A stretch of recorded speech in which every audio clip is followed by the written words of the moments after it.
할렐루야. 아멘. 이 시간 함께 예배하는 모든 성도님들 주님의 이름으로 축복합니다.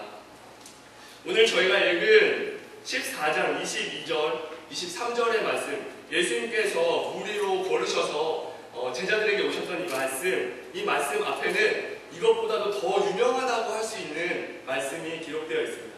우리가 오병이어의 말씀으로 잘 알고 있는 보리떡 2개와 보리떡 5개와 물고기 2마리로 남자만 5,000명, 그러니까 5,000명 이상의 사람을 먹이신 기적이 바로 기록되어 있습니다. 그렇게 놀라운 기적, 어떻게 보면 아주 작은 그 도시락 하나로 그 많은 사람들을 먹인 그 기적을 베푸신 이후에 오늘 이어지는 오늘 말씀, 22절의 말씀, 23절의 말씀을 보면 예수님께서는 제자들을 서둘러 보내셨습니다. 수많은 사람들을 서둘러서 집으로 돌려 보내셨습니다. 무리들과 제자들까지 재촉해서 보내셨다라고 지금 그렇게 기록되어 있습니다. 예수님께서 어떻게 보면 이 아주 작은 도시락 하나로 5,000명을 먹이는 일, 아마 여기 도시락 하나가 있는데 여기 우리가 모두 먹는 일만 나타나게 된다 하더라도 너무너무 놀라운 일일 텐데, 그게 아니라 그 자리에 굶주려 있는 그 사람들, 5,000명 이상의 그 사람들을 예수님께서 먹이시고 나서 예수님께서 오히려 그 사람들로부터 예수님 정말 대단하십니다, 예수님 놀랐습니다 라는 그런 칭찬을 받으시고 그런 이야기를 들으셔야 할 텐데, 왜 사람들을 예수님께서는 돌려보내시고 사람들뿐만 아니라 제자들까지도 너희들 빨리 건너편으로 가 있어라 라고 보내신 걸까요? 그것은 다름 아닌 기도하시기 위해서였다고 이어지는 23절에 기록되어 있습니다. 23절의 말씀을 보면 무리를 보내신 후에 기도하러 따로 산에 올라가시니라 점을 매 거기 혼자 계시더니 라고 이렇게 기록하고 있습니다. 그냥 기도하는 것이 아니라 따로 기도하시기 위해서, 그냥 기도하신 것이 아니라 혼자 기도하시기 위해서 사람들도 돌려보내시고 자기가 항상 데리고 있었던, 같이 생활했던, 먹고 자고 생활했던 그 제자들도 야 너희들 먼저 건너편으로 가 있어라 라고 예수님께서 막 뛰어다니시면서 사람들을 돌려보내셨다고 그렇게 기록되어 있습니다. 예수님께서는 사람들에게 놀라운 권능, 사람들이 말하는 대단한 기적, 먹이는 일, 사람들이 원하는 일, 그것들을 보이셨지만 예수님께서 원하신 것은 그 일을 통해서 사람들이 예수님께 예수님 대단하십니다, 예수님 그 기적을 또 보여주세요, 예수님 또 다른 기적은 뭐가 있나요? 라고 하는 이야기들을 듣는 것이 아니었습니다. 예수님께서 원하시는 것은 사람들의 반응이 아니었습니다. 그런 칭찬이 아니었습니다. 예수님께서 먼저 원하시는 것은 하나님의 마음을 그들에게 베푸신 것이었어요. 굶주려 있는 그들에게, 지금 여기는 오병이어에 대해서 지금 이야기가 나오지만 그 이후에 지금 4,000명을 또 먹이신 일이 나오거든요. 그때 예수님께서 거기에 뭐라고 기록되어 있냐면, 예수님께서 그들을 불쌍히 보시고 긍휼히 보시고 라고 이렇게 하면서 다시 한번 그 그 일을 보여주시는 것을 보게 됩니다. 하나님의 마음, 얼마나 내가 너희들을 사랑하는지 아니? 내가 얼마나 너희들을 아끼는지 아니? 하고 하나님의 마음을 사람들에게 베풀어 주시는 것, 보여주시는 것, 그것이 바로 예수님께서 원하신 것이었습니다. 더 나아가 말하자면 하나님의 나라를 그들에게 보여주시는 것이었습니다. 예수님께서는 사람들의 반응을 보시며 하나님의 일을 하셨던 것이 아니라 오직 하나님의 이 뜻만을 생각하고 하나님만을 의지함으로 이 땅에 오신 그 목적을 이루어 가신 것이었습니다. 누가 뭐라고 한다고 해서 예수님이 이쪽으로 방향을 틀고, 누가 어떤 이야기를 한다고 해서 예수님이 이런 식으로 사역을 하신 것이 아니라, 어떤 이야기가 와도, 칭찬이 와도, 나쁜 이야기가 와도, 좋은 이야기가 들려와도, 좋지 않은 이야기가 들려와도 그것들과 상관없이 예수님께서 의지하셨던 분은 따로 홀로 기도하셨던, 기도라는 것이 하나님 앞에 나아가는 그 하나님을 만나는 것이잖아요. 그 하나님만을 의지하면서 이 땅에 오신 목적을 이루어 가신 것입니다. 그리고 결국에 그 일들을 3년간 이루어 가시고 마지막에는 십자가에 자기 자신까지 내어주시면서 하나님의 뜻을 이루신 것을 저희가 기억하고 있습니다. 예수님께서는 그 중심, 예수님도 사람의 몸으로 우리에게 오셨잖아요. 인간의 몸으로 우리에게 오셨잖아요. 그때에 너무나도 많은 유혹과 너무나도 많은 시험과 그런 것들이 다가올 때에 그 중심을 놓치지 않기 위하여 큰 영광을 받아야 할 그 순간에, 오히려 기적 때문에 예수님이 큰 영광을 받게 될지도 모르는 그 순간에 모든 사람들 빨리 재촉해서 돌려보내고, 같이 있는 제자들까지도 야 니들도 배 타고 가 있어라 라고 돌려보내시고 지금 따로 산에 올라가서 홀로 기도하셨다고 성경은 기록하고 있는 것입니다. 저희의 믿음의 여정도 이와 다르지 않은 것 같습니다. 아니, 다르지 않은 것뿐만 아니라 모습, 눈에 보이는 것, 귀에 들리는 것에 나의 마음이 이리저리 흔들리고 내가 갈 길을 어디로 해야 되나 라고 정하는 그런 모습이 아니라 예수님과 같이 하나님만을 의지하고 나아가는 그 모습, 흔들리지 않고 나아가는 그 모습, 그 믿음이 우리에게 필요한 줄로 믿습니다. 그런 모습을 본받아야 하고 우리가 죽는 그 날까지, 하나님 앞에 가는 그 날까지 우리는 예수님을 닮아가야 할 줄로 믿습니다. 우리는 어떠한 상황과 또는 어떠한 소리에 상관없이 흔들리지 않는 무언가가 우리에게 있어야 합니다. 그래야 우리에게 주어진 믿음의 경주, 우리에게 주어진 그 믿음의 삶을 끝까지 감당해낼 수가 있습니다. 아무런 원칙도 없이 흔들리지 않는 그 무언가가 없이 사람들의 반응에 따라서 또는 사람들의 어떤 이야기에 따라서 또는 내가 만나는 어떠한 상황에 따라서 한 번은 이렇게 살았다가 또 이때는 이렇게 살았다가 이렇게 살았다 하는 이런 모습은 우리에게 전혀 득이 되지 않습니다. 하나님도 전혀 기뻐하지 않습니다. 오히려 그럴 때 우리에게 필요한 것은 흔들리지 않는 무언가, 흔들리지 않는 그 무언가, 나를 뒤흔들 수 없는 그 무언가, 그것이 우리에게 있어야 하는 것입니다. 예수님께 바로 그 무언가가 무엇이었냐면 하나님이신 예수님, 그렇지만 육신의 모습으로 오신 그 예수님에게 흔들리지 않는 그 무언가가 무엇이었냐면 바로 하나님이셨습니다. 그렇기 때문에 따로 홀로 하나님 앞에 나아가셨던 거예요. 한 사람 먹으면 충분할 떡 5덩이와 물고기 2마리를 가지고 5,000명을 먹이신 기적을 나타내신 후에 예수님은 사람들을 돌려보내시고, 예수님, 내가 다시금 하나님 앞에 나아갑니다. 내가 이 마음 흔들리지 않도록 마지막까지 그 일을 완수할 수 있도록, 하나님의 뜻을 기억할 수 있도록, 하나님, 나 하나님의 목적을 기억할 수 있도록 하나님 도와주세요, 하나님 도와주세요 라고 지금 따로 홀로 기도의 자리로 나아가신 것입니다. 이렇듯 우리는 따로 홀로 하나님 앞에 나아가게 됩니다. 사실 저희가 함께 모여서 예배하지만, 우리가 아가페 교회라는 이름으로 믿음의 공동체로 살아가지만, 저희가 기도하고 예배할 때 나아가는 것은 나 홀로 하나님 앞에 나아가는 것입니다. 아가페 교회라는 이름으로 하나님 앞에 지금 예배드리는 것이 아니라, 아가페 교회라는 이름으로 지금 하나님 앞에 예배드리는 것이 아니라, 그 먼저 그 앞에 우리가 기억해야 할 것은 무엇이냐면 내가 하나님 앞에 홀로 서게 된다는 것입니다. 아무리 좋은 사람, 좋은 친구, 좋은 동역자들이 있다고 하더라도 결국에 우리는 하나님 앞에 홀로 서게 됩니다.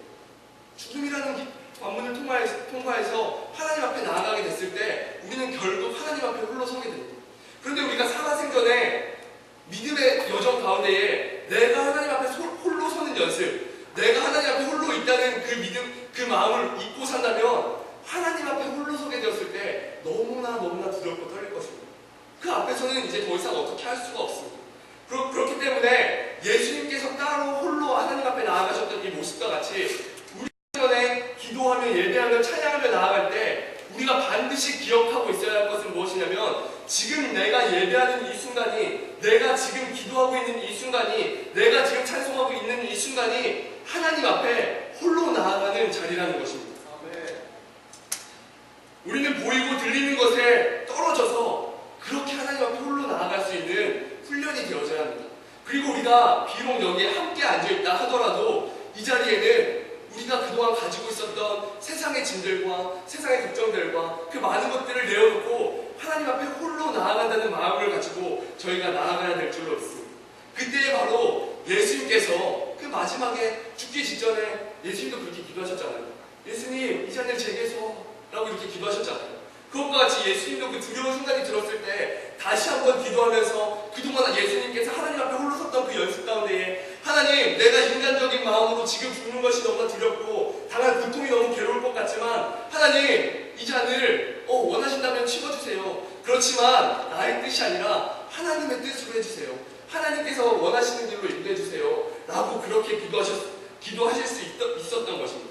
그렇기 때문에 우리가 이러한 믿음의 여정 가운데 이러한 하나님 앞에 홀로 서는 연습들이 되어져갈 때에, 하나님, 나에게 다가오는 이 순간들이 너무나 힘들고 어렵지만 내가 이때에 사람 의지 아니하고, 내가 이때에 어떤 상황 의지하지 아니하고, 내가 이때에 오직 하나님 앞에 홀로 섬으로 하나님, 내가 이 시련과 이 어려움들을 이겨나갈 수 있는 그 마음을 허락해 주세요. 지금뿐만 아니라 하나님 앞에 가는 그 순간까지, 마지막 때까지 그렇게 살 수 있는 은혜를 허락해 주세요 라고 그렇게 기도하며 나아갈 수 있는 것입니다. 이렇게 기도는 하나님 앞에 홀로 서는 것이기 때문에 만약 우리가 하나님 앞에 홀로 선다는, 지금 내가 하나님 앞에 있다는 것을 잊어버린 예배는, 찬송은, 기도는 어쩌면 하나님을 잊어버린 그 기도와 찬송과 예배는 우리의 영성을 더 풍부하게 해주고 우리의 믿음을 더 깊어지게 만드는 것이 아니라, 그래 나는 일주일에 한 번 예배했어, 그래 나는 시간을 지켜서 이렇게 기도하려고 했어, 그래 나는 이제 찬송 점점 더 많이 알아가고 이제 더 즐거우니까 거기에 은혜가 있는 것 같으니까 라고 하는 그런 나의 마음들은 오히려 내가 나의 영성을 죽여가는 일이 될 것입니다. 그 하나님의 은혜를 더 잃어버리게 만들어가는 일이 될 것입니다. 하나님이 내 앞에 있다는 것을 잊은 나홀로 예배, 나홀로 찬송, 나홀로 기도는 오히려 우리는 하나님과 예수님과 더 멀어지게 만들고 말 것입니다. 우리가 이렇듯 예수님을 따라서 이렇게 기도하며 나아가는 저희들 되기를 간절히 소망합니다. 아멘. 자, 예수님께서 이제 이렇게 기도하시고 제자들을 서둘러서 보내셨어요. 배에 태워서 보내시고 건너편으로 먼저 이렇게 출발시키셨습니다. 그런데 오늘 말씀에 보면 그 제자들이 배에서 출발하고 나서 술이나 떠나서라고 이렇게 말하고 있습니다. 한 리가 한 0.6km 정도가 된대요. 그러니까 술이라고 하니까 한 1, 2km 정도 이렇게 배를 타고 나갔는데 그때부터 지금 비바람이 치기 시작합니다. 풍랑이 쳐서 지금 배가 이렇게 막 흔들리기 시작합니다. 그런데 이 풍랑이 언제까지 지금 쳤다고 지금 성경은 기록하고 있냐면, 예수님이 밤 사경에 이 제자들에게 오실 때까지, 그때까지 풍랑이 쳤다고 그렇게 기록하고 있어요. 해가 한 8시쯤 졌다고 생각을 한다면, 그리고 돌려보내고 막 이렇게 하는데 조금 시간이 걸렸다고 생각한다면, 밤 사경이 언제냐면요, 새벽 3시부터 6시까지의 시간, 그 시간인데 3시간 정도의 시간이 있잖아요. 그때 뭐 3시에 오셨다고 하더라도 9시부터 3시까지면 적어도 6시간, 7시간, 8시간, 9시간. 지금 제자들은 6시간에서 9시간 그 사이를 깜깜한 바다에서, 그 당시에 빛이 어디 있겠어요. 그리고 그 풍랑이 치는데 빛을 켜놓을 수도 없었을 텐데 그 어두운 상황에서 배 이리저리 지금 흔들리면서 잡고 이러고, 지금 6시간, 7시간을 버티고 있었던 것입니다. 이들이 얼마나 힘들었을까요? 그런데 예수님의 제자들 중에, 12명의 제자들 중에서 적어도 4명은 어부였습니다. 그 직업들이 기록되어지지 않는 그 제자들도 있는데, 적어도 정확하게 직업이 기록된 사람이 어부가 4명이었어요. 누구냐면 베드로, 안드레, 야고보, 요한. 이렇게 4명은 어부였는데 그 나머지 8명은 어부가 아니었어요. 어부일 수도 있었던 사람이 있었지만 정확하게 기록이 되어 있지 않아요. 거기다가 뭐 이렇게 경계선 하나 세리들도 있고, 뭐 책상에 앉아서 이러던 사람들도 있고 한데, 이렇게 긴 시간 동안 이 사람들이 그 거센 파도와 아무것도 보이지 않는 그 상황에서 얼마나 힘들었겠습니까? 아마도 제자들은 완전 기진맥진한 상태였을 거예요. 빨리 진짜 해라도 좀 떴으면 좋겠다, 동이라도 좀 텄으면 좋겠다라고 이렇게 생각하고 있었을 거예요. 그렇게 생각하고 있었을 것입니다. 그리고 게다가 지금 이 바로 앞에 기록된 기적이 무엇이죠? 5,000명을 넘는 사람을 배부르게 먹이시고 12강줄기가 남은 사건이잖아요. 그러니까 이 제자들이 거기서 얼마나 많이 먹었겠어요? 얼마나 많이 먹었겠어요? 우리가 배멀미 할 때 이게 안에 뭐가 있으면 이게 더 힘들잖아요. 더 힘들잖아요. 근데 이 제자들이 얼마나 많이 먹었겠어요? 거기서 예수님 이런 기적을, 예수님 진짜 대단하시고 나눠주면서 막 먹고 막 했을 텐데, 아마 이 사람들은 너무너무 힘들었을 거예요. 배도 가득 찬 상태에서 예수님이 능들을 돌려보내실 줄 알았나? 갑자기 우리를 막 배에 태워서 보내시고 막 사람들 보내시고 막 해서 무기에 떴는데 갑자기 폭풍이 치고 난리가 나니까 막 지금 정신이 없는 상황인 거예요. 그런데 예수님께서 이런 상황을 아마도 아셨겠죠. 근데 뭐 그거에 대해서 기록되어 있지 않지만 예수님이 막 오셨어요. 배로 오셨어요. 근데 배로 어떻게 오셨냐면 물 위를 걸어서 오셨다고 그렇게 이야기하고 있는 거예요. 빛도 없어요. 막 파도가 쳐요. 잘못하면 누가 떨어질지도 몰라요. 지금 배는 가득 차가지고 저 막 미치겠어요. 막 그러고 있는 상황에서 저쪽에서 어떤 물체가 막 이렇게 다가오는 거예요. 그 어두운 바다에서 뭔가 보이지도 않는데 달빛에 싹 희미하게 뭔가 막 이렇게 막 다가오는 거예요. 지금 그 아비규가 될 때 이 제자들이 막 정신 못 차리고 막 소리쳤습니다. 유령이다! 무서워서 소리쳤다고 지금 성경에 기록되어 있어요. 얼마나 무섭겠어요. 지금 몸과 마음이 약해져 있는데, 몸과 마음이 담대할 때도 막 그 생각지도 못했던 귀신이라는 게 나타나면 지금 막 놀랄 텐데 몸과 마음이 다 약해져 있는 상황에서 지금 그 귀신인 것 같은 유령인 것 같은 그 뭔가가 막 이렇게 다가오는데 귀신이다, 예수님도 없는데 귀신이다 막 이러고 난리가 났습니다. 그때 예수님께서 말씀해 주세요. 되게 은혜가 되는 건 예수님이 즉시 말씀해 주셨다고 이렇게 기록되어 있어요. 예수님이 즉시 이르시되 안심하라, 나니까 걱정하지 마. 야 조용히 해, 나 예수님이야 라고 지금 정신 나간 제자들을 지금 이렇게 달리고 계신 것입니다.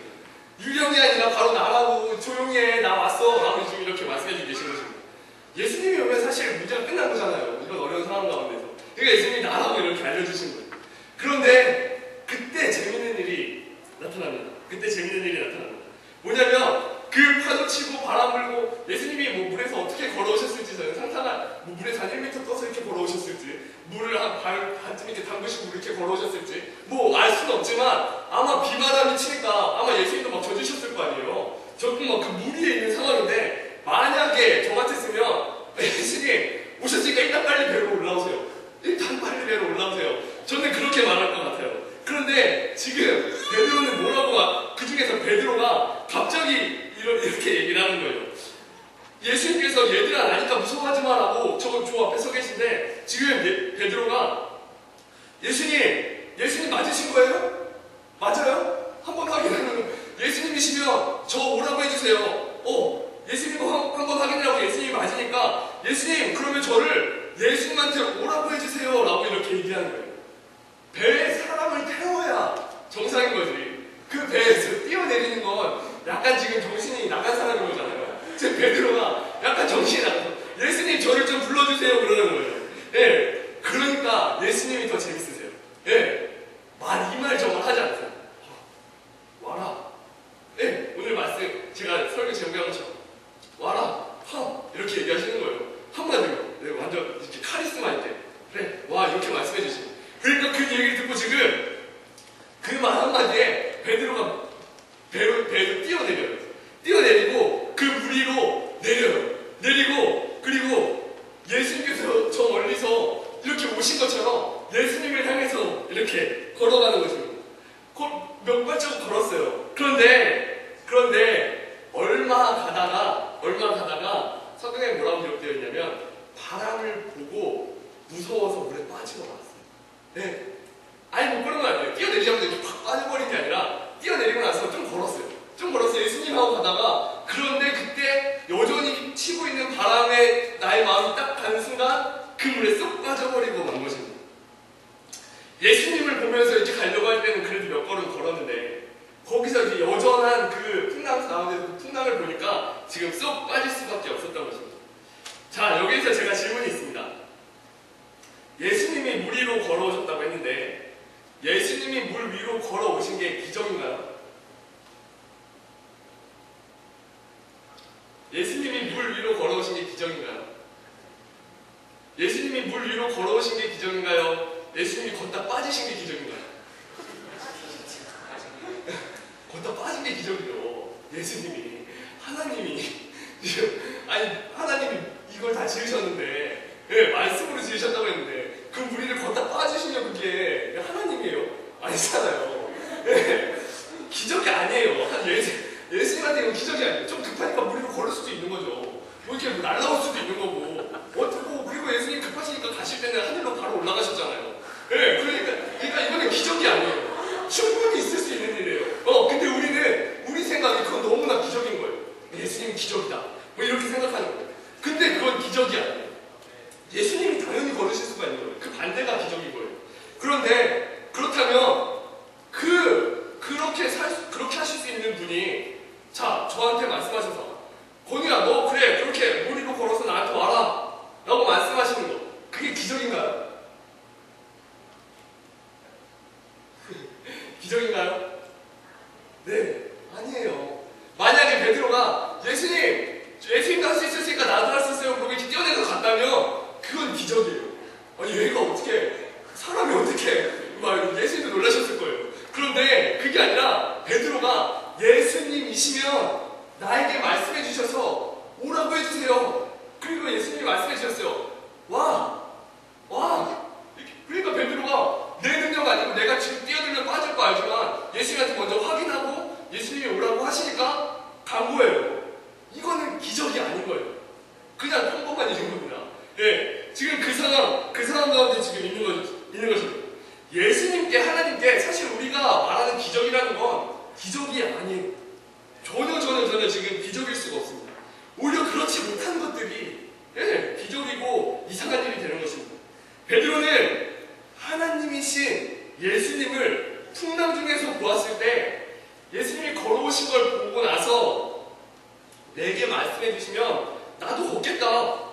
예수님 있는 데까지 걸을 수 있겠다. 예수님이 말씀해 주시면, 그렇게 허락해 주시면 그렇게 믿은 거예요. 네, 그 순간에 아마 너무나 짧은 순간이었으니까 베드로가 뭐 이런 거 다 생각하고 믿어야지 하고 물어본 것이 아니라 그냥 자연스럽게 예수님이 오셨네? 말씀해 주시면 나도 걷겠는데? 그리고 바로 믿음 가운데로 나아간 거예요. 그리고 그걸 예수님이 말씀해 주시면 나도 당연히 갈 수 있지 라고 당연하게 지금 여긴 것입니다. 베드로의 생각과 근데 그 생각이 그냥 생각만 들고 그럴 수도 있겠네, 예수님 오시면 물어봐야지 라고 그냥 머물러 있었던 것이 아니라 그 순간에 생각도 그렇게 들고 나의 마음도, 나의 이성도, 지성도, 지금 제가 물어봤잖아요. 이게 기적인가요? 이게 기적인가요? 아무도 기적이라고 말씀 안 하셨잖아요. 우리의 이성과 지성까지도 인정하는 그 하나님이 말씀하셔서 오라고 했는데 당연히 갈 수 있지 라고 이렇게 생각하게 됐을 때 지금 내 온몸이, 베드로의 온몸이 그런 생각으로 그냥 갇혀버리니까 예수님도 갈게요 하고 몇 걸음 걷게 된 것입니다. 그 풍랑이 일고 있는 바다에서 걷겠다고 지금 배에서 뛰어내리고 예수님 쪽으로 이렇게 걸어간 것입니다. 그러나 베드로가 원래 가지고 있었던 생각은 무엇일까요? 우리랑 똑같아요. 사람이 무리를 걸을 수 있나요? 사람은 무리를 걸을 수 없습니다. 네? 사람은 무리를 걸을 수가 없어요.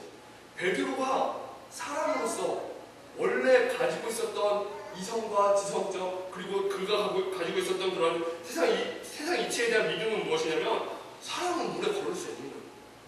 네, 사람은 물을 걸을 수 없어요.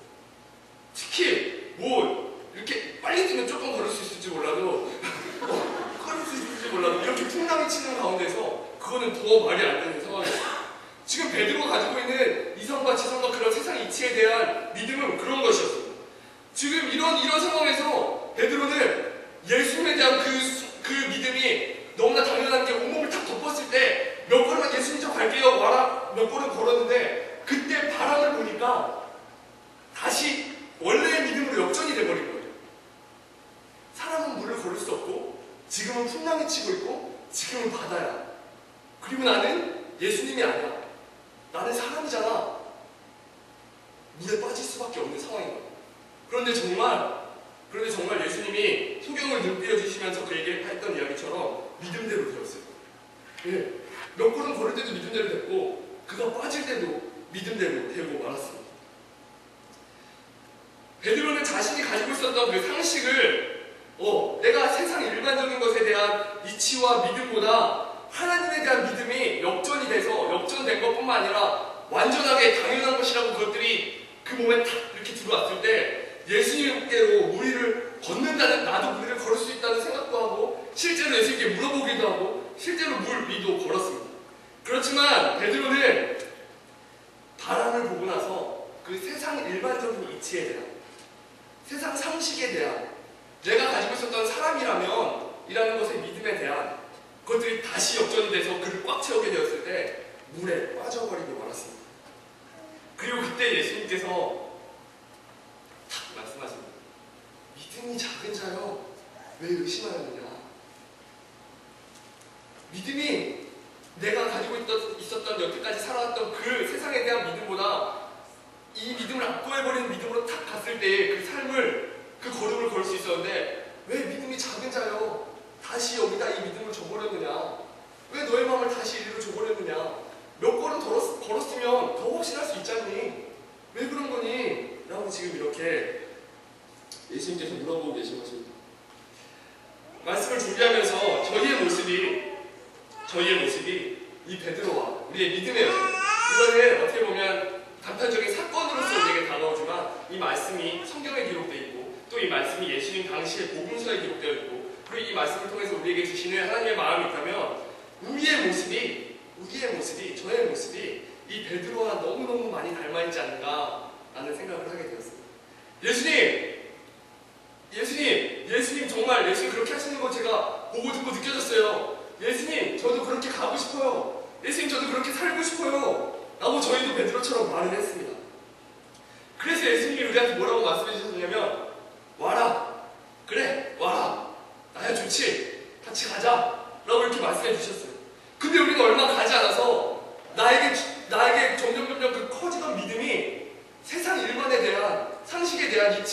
대한 사람들이 말하는 것에 대한 그 믿음으로 다시 바뀌어버리게 된 거지. 그리고 나서 저희는 물에 빠지고 나요. 네. 네. 우리가 몇 걸음 잘 걷잖아요, 가끔은. 네. 몇 걸음 잘 걷다가 근데 사실 또 빠지잖아요. 네. 그것들을 우리가 반복하는데, 그런데 오늘 이 말씀 속에서 너무너무 감사하고 은혜가 되는 것은 예수님께서 믿음이 작은가요? 왜 의심하였느냐? 라고 말씀하시고 나서 예수님 도와주세요! 라고 지금 베드로가 말하자마자 예수님께서 즉시 손을 내밀어서 베드로를 탁 건지셨다는 거예요. 네, 즉시. 네. 아까 즉시 한 번 더 나왔어요. 혹시 기억나세요? 유령이다! 막 소리치고 있을 때 즉시 나야 예수님 나야 바로 알려주셨잖아요. 지금 다시 한 번 즉시 나오는데 언제 즉시냐면 베드로 빠져서 예수님 살려주세요 라고 말하자마자 즉시 예수님이 베드로를 탁 잡아주시는 거예요. 예수님께서 믿음이 작은 자여 왜 의심하였느냐 라는 질문은 질책이야. 에라이 너 지금 이게 아닙니다. 네. 우리가 만약에 그렇게 느낀다면 사실 그 말씀은 저희가 잘못 느끼고 있는 거예요. 오히려 이 말씀에서 베드로는 그 누구보다 그 12명 중에 그 누구보다 예수님을 더 깊이 믿었고 느꼈고 지금 세상의 일만의 이치 그 상식들 그 믿음들을 다 넘어서서 그것들 다 바다로 던져버리고 예수님 저 무리로 갈게요 하고 뛰어내렸던 사람이 바로 베드로였습니다. 바로 베드로였습니다. 그런데 그 베드로가 그렇게 하나님 예뻐 보이던 그 베드로가 다시 막 물에 빠져서 예수님 살려주세요 이러고 있으니까 예수님이 야 왜 몇 걸음 걸을 때 잘했잖아. 야 왜 그랬어? 라고 지금 이렇게 말씀하고 계신 것입니다. 이렇게 예수님께서 베드로를 탁 건지시고 나서 이제는 예수님 손에 뚫려 있으니까 괜찮잖아요. 그리고 나서 예수님께서 배에 같이 이렇게 올라오셨어요. 제자들이 있는 배로 올라오셨어요. 그러니까 이제 그제서야 나머지 11명은 막 예수님! 이렇게 막 저라고 예수님 진짜시군요. 예수님이 하나님의 아들이십니다. 라고 이렇게 막 난리를 친 것입니다. 그리고 나서 이어지는 34절에서 36절에 보면 예수님께서 그러고 나서 게네사렛 땅에 이렇게 도착하셔서 예수님께 간구하는 모든 병자들을 고쳐주신 것을 보게 됩니다. 그들이 와서 그곳에 손만 대도 병에 나았다고 그렇게 기록하고 있어요.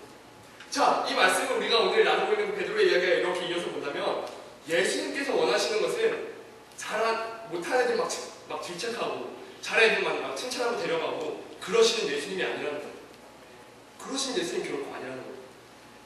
예수님께서는 믿음이 약해도 예수님을 향한 마음이 있는 사람들을 긍휼하게 보시는 거예요. 너무너무 사랑스럽게 보시는 거예요. 그리고 더 같이 가고 싶어 하시는 거예요. 네, 더 같이 가고 싶어 하시는 거예요. 그 예수님을 향한 마음이 조금이라도 있는 그 사람들이 예수님 옷에 손만 대도 낫겠다라고 생각하는 그 사람들이 지금 모두 회복되고 하나님 알아가길 원하시는 거예요. 세상에 대한 그 이치보다 하나님에 대한 그 믿음으로 세상을 이기는 믿음으로 삶을 살아가기를 원하시는 거예요. 네, 삶을 살아가기를 원하시는 거예요.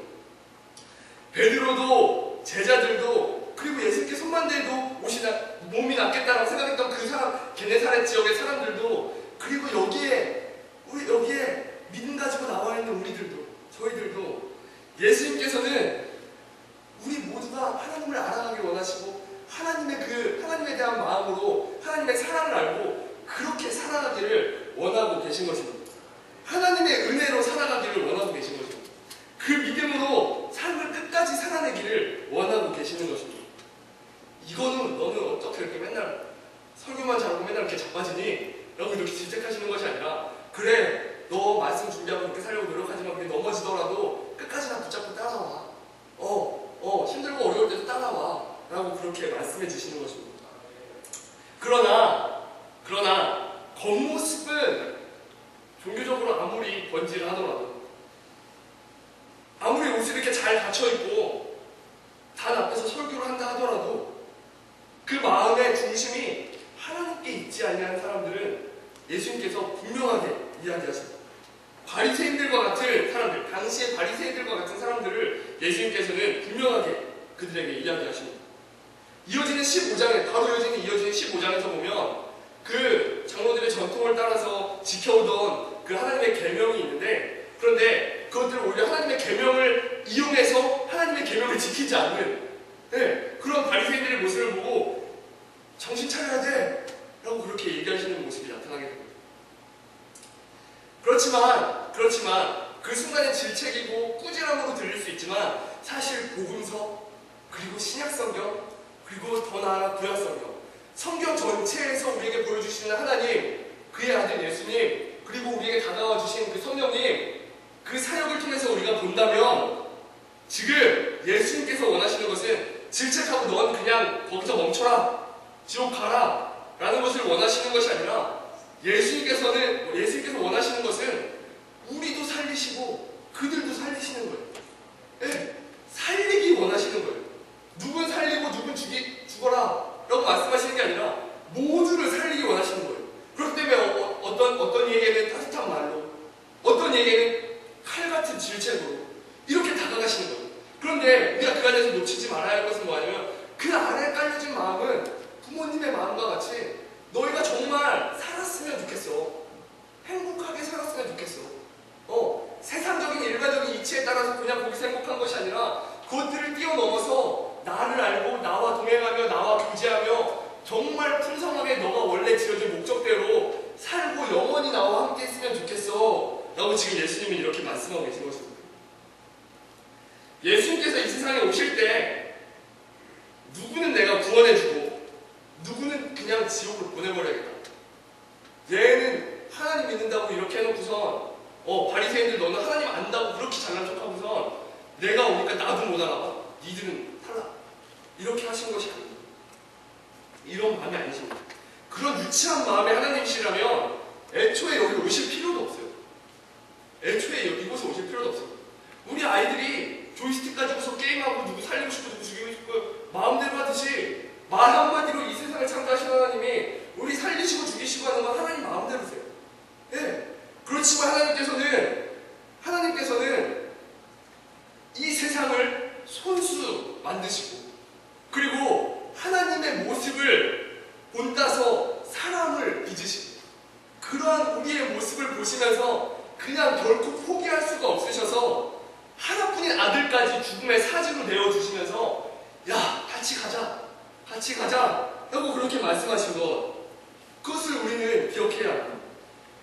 얼마나 우리와 함께 하고 싶으시고 우리와 함께 동행하고 싶으시면 그러한 방법으로 우리에게 더 다가오셨겠습니다. 그런데 그러한 하나님을 우리는 무시하거나 그런 하나님을 정말 값싼 은혜로 우리가 하나님 앞에 나아가는 것은 하나님의 마음을 너무나도 우습게 만드는 일이 될 수도 있습니다. 우리는 결코 그래서는 안 됩니다. 하나님뿐만 아니라 내가 사람과의 관계에서도 누가 나에게 그렇게 진심으로 진정으로 다가와주고 나를 사랑해 주려고 노력한다면 내가 그를 막대하는 건 도리가 아니잖아요. 근데 하나님이 한 번뿐만 아니라 이 성경 전체에서 이야기하시고 사실 성경도 모자르잖아요. 너무나 많은 것을 통해서 그렇게 얘기해 주시고 우리에게 다가와 주시는데 우리가 그것을 무시한다고 하는 것은 우리를 만들어 주신 분에 대한 도리가 아닌 것 같습니다. 하나님께서 우리에게 원하시는 것은 한 가지예요. 뭐냐면 우리가 사는 것. 우리가 사는 것. 우리가 사는 건데 어떻게 사는 것을 원하시냐면 행복하게 사는 것. 그냥 사는 거 아니고 행복하게 사는 것, 이것입니다. 하나님의 가장 큰 관심사는 우리가 행복해지기를 원하시는 거예요.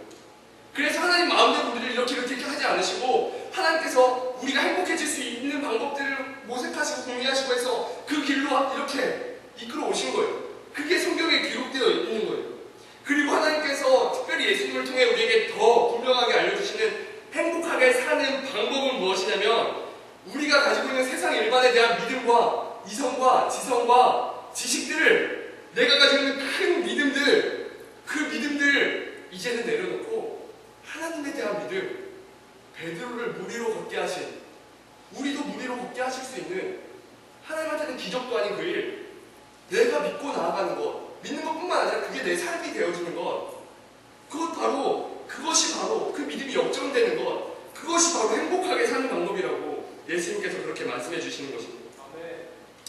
하나님께서 원하시는 것은 호세아서 6장에 보면 제사가 아니라 인애를 원하신다고 그렇게 말씀하셨어요. 이게 무슨 의미냐면 이젠 예배 다 필요 없다 라고 그렇게 말씀해 주신 것이 아니라 너희가 아무리 많은 예배를 드릴지라도, 그리고 그 당시의 제사는 지금보다 훨씬 더 힘들고 준비하기도 어려웠잖아요. 가서 막 재물 준비하고 각종 막 이런 여러 가지를 해야 되는데, 너희가 아무리 너희의 열심으로 그 많은 것들을 준비해서 제사를 한다고 할지라도, 만약 너희의 마음이 내가 무엇을 너희에게 주고 싶어 하는지도 모르고, 그걸 너희가 누리지도 못하고, 그냥 그걸 뭘로 살아가야 되는지도 사실은 모르고, 그냥 하나님 이러고서 그냥 예배만 드린다면 사실 나는 그거 원하지 않아. 내가 원하는 건 내가 너에게 주었던 그 사랑, 그리고 너가 그 사랑으로 너뿐만 아니라 너와 함께하고 있는 이들을 살아가며 살아가는 것, 그게 나는 더 원하고 좋아. 차라리 둘 중에 하나를 선택하라면 예배 안 드려도 되니까 그 사랑으로 살자 라고 호세아를 통해서 그렇게 말씀해 주신 것입니다. 지금 예수님께서는 우리에게 가라고 말씀하셨잖아요. 복음서 마지막에 보면 너희는 가서 모든 제자 삼고 그렇게 그 삶을 감당하고 살라고 하셨잖아요. 근데 오늘 말씀을 묵상하면서 이 말씀을 준비하면서 느낀 건 이거였어요. 우리가 가야 되는 거 분명한데, 예수님께서 먼저 가라 라고 말씀해 주시기 전에 말씀하시는 거, 와라 라고 말씀해 주시는 거예요. 베드로에게 무리를 몇 발자국이지만 걸었던 그 경험, 그리고 예수님 위해서 내가 죽기까지 하면서 내가 그렇게 하겠다고 그렇게 예수님 앞에서 이야기했던 그런 경험, 그리고 그것으로부터 도망갔을 때 예수님께서 찾아와 주셔서 다시 한번 안아주시고 이제 가자라고 이렇게 다시 회복시켜 주셨던 그 경험, 예수님께 왔던 그 경험이 없다면, 그 마음이 없다면 베드로는 이후에 가는 삶도 살지 못했을 것 같아요. 네, 우리도 동일합니다. 예수님께서 우리에게 오라고, 여기 있는 분들은 이미 다 오라고 초청하신 분들이에요. 그렇잖아요. 오늘 처음 나와서 예수님이 누구지 하고 처음 설교 들으시는 분들 없잖아요. 이미 베드로처럼 가면 안 될까요? 라고 물어봤고, 예수님 먼저 보여주셨고 물어봤고, 그리고 예수님이 와라 말씀해 주셨고, 우리는 가고 있어요. 그런데 베드로처럼 빠졌다 나왔다 하지만 가고 있어요.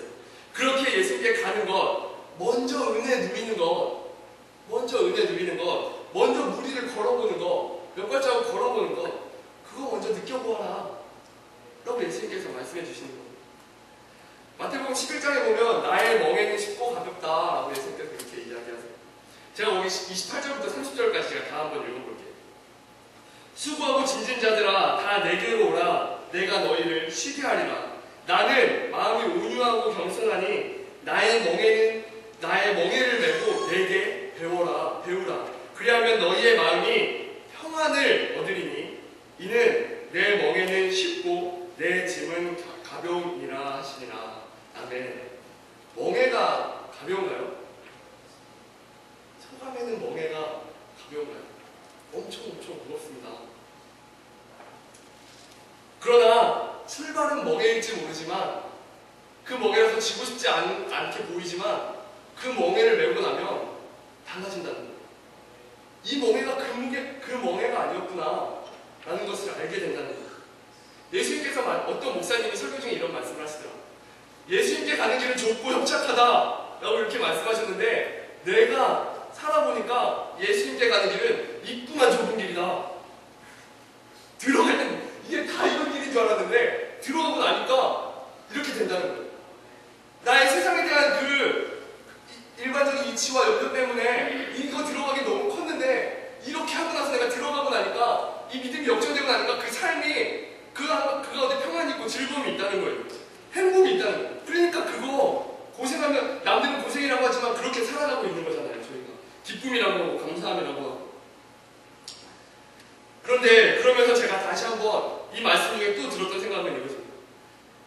그동안 우리는 멍에를 써야 될까 말아야 될까, 저 무거운 멍에라고 생각하고 있었지만, 무겁다라고 생각하는 멍에였지만, 근데 이 멍에가 가벼울 수 있는 이유가 있겠더라고요. 뭐냐면 우리는 멍에보다 10배, 20배, 30배, 100배 큰 굴레를 지고 있었거든요. 네. 아무것도 메고 있지 않다가 멍에를 메우면 진짜 무거울 거예요. 정말 이거 하고 어떻게 평생 사나 막 이랬을 거예요.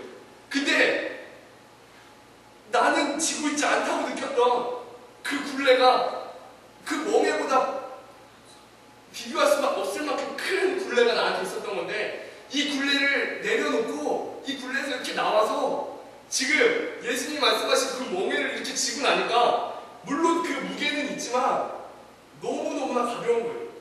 너무너무나 쉬운 거예요. 그래서 내가 이렇게 사는 게 정말 행복하다라고 저희가 말을 할 수 있는 것입니다.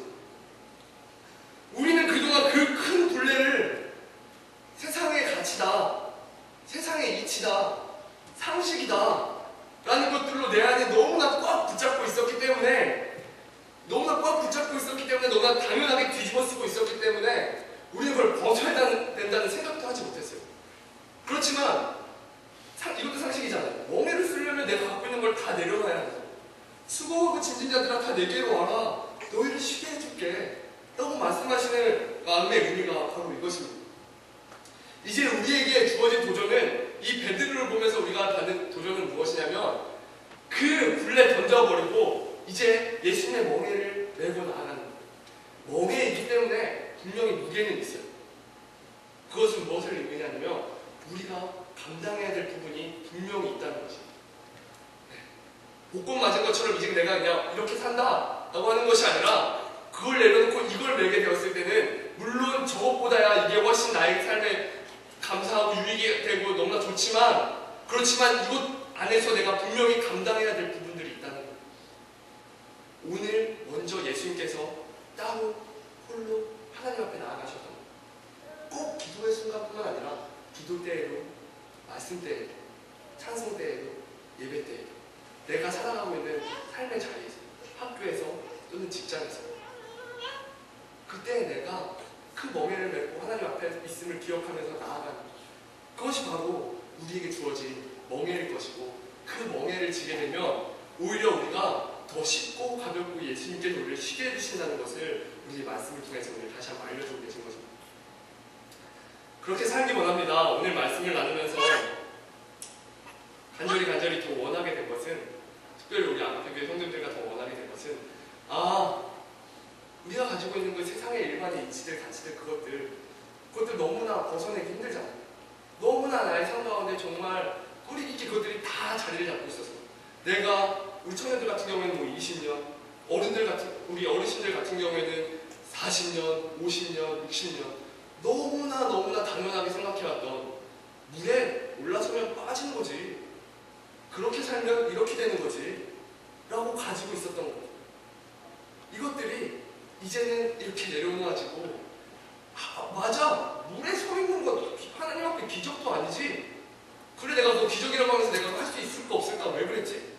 맞아, 그거 아니지 라고 하면서 하나님에 대한 온전한 믿음이 나의 온 몸을 이렇게 정말 봄비가 내리듯이 이렇게 감싸게 될 때, 그때 우리는 우리에게 주어진 삶을 진짜 감사와 평안함으로 살게 되고, 베드로가 무리를 걸었던 이 기적, 저희도 동일하게 우리의 삶 가운데서 무리를 걷는 기적이 나타나게 될 줄로 믿습니다. 네. 오늘도 예수님께서 이렇게 부르십니다. 와라,